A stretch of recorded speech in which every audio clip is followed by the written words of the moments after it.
Dans l'art, c'est intéressant de manipuler, de toucher, de regarder de près les œuvres et pas seulement de les observer, disons, avec une distance qui parfois est un peu écrasante.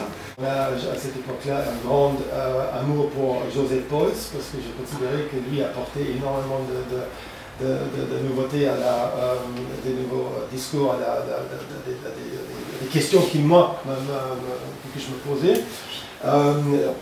Aussi l'individu, la société, l'artiste, etc. Et donc j'ai eu la chance, quand j'ai quitté Wedding, de travailler avec lui, et c'est très drôle parce que la pièce sur laquelle j'ai travaillé avec lui, c'est la pièce qui est maintenant au centre, chez vous, au centre Pompidou. Mais je suis rentré à Londres, je fais quelques expositions, et finalement je suis revenu, je me suis installé à Paris en 92, donc je viens de fêter mes 20 ans en France. Et bon, qu'est-ce que j'ai fait depuis? Pas grand-chose. Non, donc j'ai continué à travailler avec différentes galeries, etc. Je veux dire que Marcus a sauté quand même pas mal d'étapes dans toutes les expositions qu'il a faites. Et sa grande modestie fait que nous avons été obligés de mettre un tableau récapitulatif de toutes les expositions, de toutes les galeries dans lesquelles il a exposé ces derniers temps, qui se trouvent en bas de l'escalier. Parce que si vous écoutez simplement ce qu'il a dit, on dirait que pendant 20 ans, il s'était un petit peu tourné à droite à gauche. C'est totalement faux. Il a eu une carrière extrêmement riche, variée, quasiment internationale. Et à chaque fois, c'est l'occasion de vider entièrement l'appartement pour donner à voir une exposition. C'était une autre manière de voir l'art, de le vivre et surtout de proposer dans un lieu plutôt bien situé, donc facile d'accès, donc les gens viennent assez facilement. Et c'est vrai que quand on regarde sur le site internet, le langage à faire Marcus Hansen, sur son site, on est vraiment interloqué par la variété de travail qu'il propose, donc vidéo, photographie, aquarelle, travail sur la poussière, peut-être encore.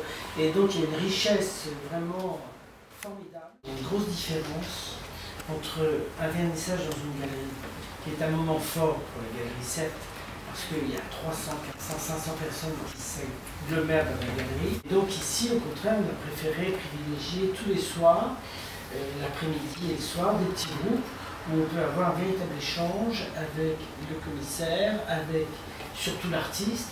Et si on veut parler 1 heure avec une personne, parce qu'il y a un dialogue, une scène, on peut le faire, il l'a fait. Donc ici, c'est vraiment un espace de rencontre où on peut vraiment rencontrer, discuter avec chaque personne, aller en profondeur dans le travail de l'artiste, ou exposer un projet, ou discuter de ce que vous voulez. Vous pouvez le faire.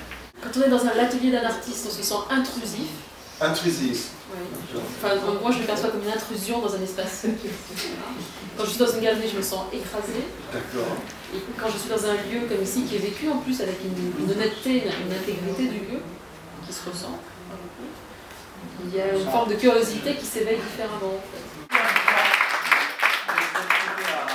La conversation et qui permet en effet de rendre vraiment vivant ces œuvres. Et puis peut-être que champagne, chaussures, un jus d'orange dans les chaussures.